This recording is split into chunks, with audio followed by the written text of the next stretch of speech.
सोलारिया गांव बहुत सुंदर था। यह गांव अपनी प्राकृतिक सुंदरता के लिए प्रसिद्ध था। यहाँ के लोग बहुत मेहनती और खुशमिजाज थे। हरे भरे खेत, रंग बिरंगे फूल और चारों ओर फैली हरियाली इस गांव की पहचान थी। यहाँ की मिट्टी इतनी उपजाऊ थी कि हर मौसम में फसलें लहलहाती थीं। नीला आकाश, पक्षी मधुर गीत गाते थे, बच्चे हंसते खेलते थे। गांव के हर कोने में खुशियों की गूंज सुनाई देती थी। यहाँ के लोग एक दूसरे की मदद करने में हमेशा आगे रहते थे। पर राजा अलरिक का दिल पत्थर जैसा था। वह अपने लोगों की भावनाओं को समझने में असमर्थ था। वह कठोर और ठंडा था। उसकी नीतियां भी बहुत सख्त थीं, जिससे लोग परेशान रहते थे। उसकी आंखों में दया नहीं थी। उसकी नजरों में केवल सत्ता और शक्ति का महत्व था। राजा अलरिक को सिर्फ अपनी पावर की परवाह थी। वह हमेशा अपने सिंहासन पर बैठा रहता था और अपने आदेश जारी करता रहता था। वह प्रजा की परवाह नहीं करता था। उसकी नीतियां केवल अपने फायदे के लिए होती थीं, जिससे गांव वाले बहुत दुखी थे। उसका महल गांव से बहुत दूर था। वह अपने महल में ही रहता था और गांव की समस्याओं से अनजान था। वह कभी गांव नहीं जाता था। उसे गांव की स्थिति की कोई जानकारी नहीं थी। लोगों से नहीं मिलता था। वह अपने महल में ही बंद रहता था और किसी से भी मिलना जुलना पसंद नहीं करता था। गांव वाले राजा से डरते थे। वे उसकी क्रूरता और कठोरता से भयभीत रहते थे। वे उसकी क्रूरता की कहानियां सुनाते थे। हर कोई राजा की निर्दयता के किस्से जानता था और उससे दूर रहने की कोशिश करता था। वे उसके महल के पास जाने से भी डरते थे। महल के आसपास का क्षेत्र वीरान रहता था, क्योंकि कोई भी वहां जाने की हिम्मत नहीं करता था। कोई नहीं जानता था कि राजा के दिल में क्या है। उसकी असली भावनाएं और विचार हमेशा एक रहस्य बने रहते थे। लोग केवल उसकी कठोरता और निर्दयता को ही जानते थे, लेकिन उसके दिल की गहराइयों में क्या छिपा था, यह कोई नहीं जानता था। एक दिन एक अजनबी गांव में आया। वह एक रहस्यमयी बूढ़ा आदमी था, जिसकी लंबी सफेद दाढ़ी थी और हाथ में एक लकड़ी की छड़ी थी। उसकी चाल धीमी थी, लेकिन उसकी आंखों में एक अजीब सी चमक थी। वह लंबा और दुबला था। उसकी आंखें चमकदार थीं, जैसे उनमें कोई गहरा रहस्य छुपा हो। गांव के लोग उसे देखकर हैरान थे, क्योंकि उन्होंने पहले कभी ऐसा आदमी नहीं देखा था। उसके पास एक लकड़ी की छड़ी थी, जो उसकी पहचान का हिस्सा बन गई थी। वह छड़ी साधारण नहीं थी। उसमें कुछ खास था, जैसे वह किसी जादुई शक्ति से भरी हो। अजनबी के पास जादुई शक्तियां थीं। वह हवा से बात कर सकता था और जानवरों को समझ सकता था। उसकी शक्तियां गांव वालों के लिए एक रहस्य थी। वह हवा से बात कर सकता था। जब वह बोलता तो ऐसा लगता जैसे हवा उसकी बात सुन रही हो और जवाब दे रही हो। यह दृश्य गांव वालों के लिए अद्भुत था। वह जानवरों को समझ सकता था। जब वह जानवरों से बात करता तो वे उसकी बात मानते और उसके इशारों पर चलते। यह देखकर गांव वाले और भी हैरान हो जाते। वह बीमारों को ठीक कर सकता था। उसके पास एक अद्भुत शक्ति थी, जिससे वह किसी भी बीमारी को ठीक कर सकता था। गांव के लोग उसकी इस शक्ति से बहुत प्रभावित हुए। गांव वाले अजनबी से डरते थे। उन्होंने कभी ऐसा आदमी नहीं देखा था जो इतनी सारी जादुई शक्तियों का मालिक हो। अजनबी ने राजा अलरिक के बारे में सुना। उसने सोचा कि क्या वह राजा के दिल को बदल सकता है। एक दिन अजनबी राजा के महल में गया। उसने राजा को एक चुनौती दी। राजन, अजनबी ने कहा, मैं आपको एक जादुई बागान दिखा सकता हूं। अगर आप उस बागान में फूल खिला सकते हैं तो आपकी पावर 100 गुना बढ़ जाएगी। राजा अलरिक को अपनी पावर बढ़ाने का लालच था। उसने अजनबी की चुनौती स्वीकार कर ली। अजनबी राजा अलरिक को बागान में ले गया। बागान सूखा और बंजर था। वहां एक भी पौधा नहीं था। यह कैसा बागान है? राजा अलरिक गुस्से से बोला। यहां तो कुछ भी नहीं है। यह बागान आपकी आत्मा का प्रतिबिंब है राजन, अजनबी ने कहा। यह बंजर है क्योंकि आपके दिल में दया नहीं है। अगर आप सच्चे दिल से इसकी देखभाल करेंगे तो यह खिलेगा। राजा अलरिक को अजनबी की बात पर विश्वास नहीं हुआ, पर उसने बागान में काम करना शुरू कर दिया।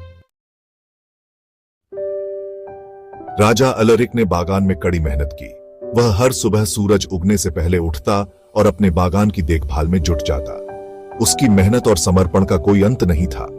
वह अपने बागान को सुंदर और हरा भरा बनाने के लिए हर संभव प्रयास करता। उसने जमीन खोदी, उसने बीज बोए। हर बीज को वह अपने हाथों से बड़े प्यार से मिट्टी में डालता। उसे उम्मीद थी कि एक दिन ये बीज बड़े होकर सुंदर पौधों में बदल जाएंगे। उसने पौधों को पानी दिया। हर दिन वह अपने बागान में पानी डालता यह सुनिश्चित करते हुए कि हर पौधा पर्याप्त पानी प्राप्त कर रहा है।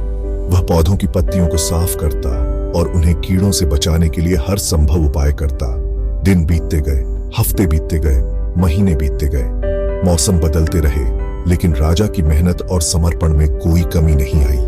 वह हर मौसम में अपने बागान की देखभाल करता रहा, चाहे वह गर्मी हो, सर्दी हो या बरसात। पर बागान में कुछ नहीं उगा।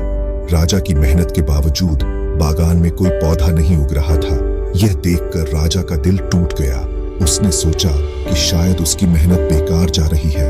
राजा अलरिक निराश होने लगा। उसने सोचा कि शायद वह कभी अपने बागान को हरा भरा नहीं बना पाएगा। उसकी आंखों में उदासी और निराशा साफ झलक रही थी।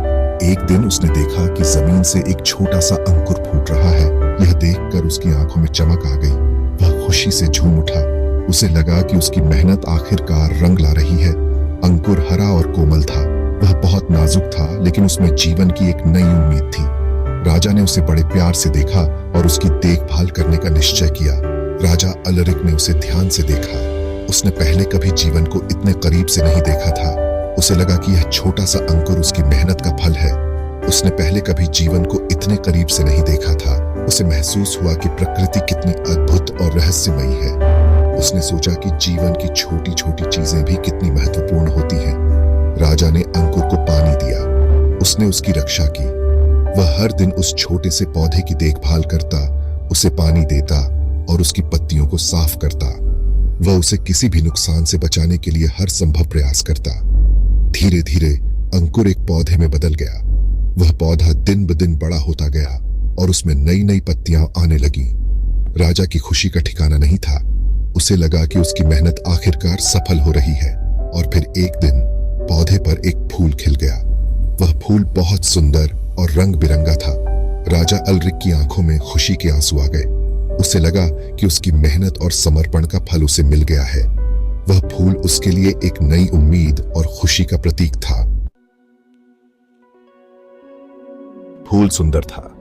उसकी पंखुड़ियां गुलाबी और नारंगी थीं। उसकी खुशबू मीठी थी।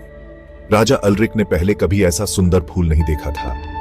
उसने महसूस किया कि उसके दिल में कुछ बदल रहा है। वह हर दिन बागान में काम करता था। वह पौधों की देखभाल करता था। वह फूलों को निहारता था। धीरे धीरे राजा अलरिक का दिल नरम होने लगा। उसने अपनी प्रजा के बारे में सोचना शुरू कर दिया। उसने उनके दुखों को समझना शुरू कर दिया। राजा अलरिक ने अपने महल के दरवाजे अपनी प्रजा के लिए खोल दिए। उसने उनकी बातें सुनी। उसने उनकी मदद की। गांव वाले हैरान थे। वे राजा के बदलाव को देखकर खुश थे। उन्होंने पहले कभी राजा को इतना दयालु नहीं देखा था। राजा अलरिक ने गांव वालों के लिए स्कूल, अस्पताल और कुएं बनवाए। उसने उनके जीवन को बेहतर बनाने के लिए बहुत कुछ किया। गांव वाले अपने राजा से प्यार करने लगे। एक दिन अजनबी गांव वापस आया। उसने देखा कि बागान अब हरा भरा था। फूल खिले हुए थे। पक्षी गा रहे थे। अजनबी राजा अलरिक के पास गया। राजन, उसने कहा, आपने बागान को खिलते हुए देखा है। अब आप अपनी आत्मा को भी खिलते हुए देखेंगे। मैं समझ गया हूं, राजा अलरिक ने कहा। सच्ची पावर दयालुता और प्यार में है। राजा अलरिक ने अपनी प्रजा की सेवा करना जारी रखा।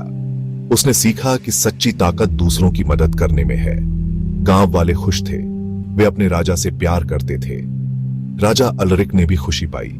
उसने सीखा कि प्रेम और दया ही जीवन का असली अर्थ है। सोलारिया गांव और भी सुंदर हो गया। फूल और भी रंग बिरंगे हो गए। आकाश और भी नीला हो गया। और यह सब हुआ क्योंकि राजा अलरिक ने अपने दिल को बदल लिया था। उसने सीखा था कि सच्ची पावर दयालुता और प्यार में है। और इस तरह सोलारिया गांव हमेशा के लिए खुशहाल रहा।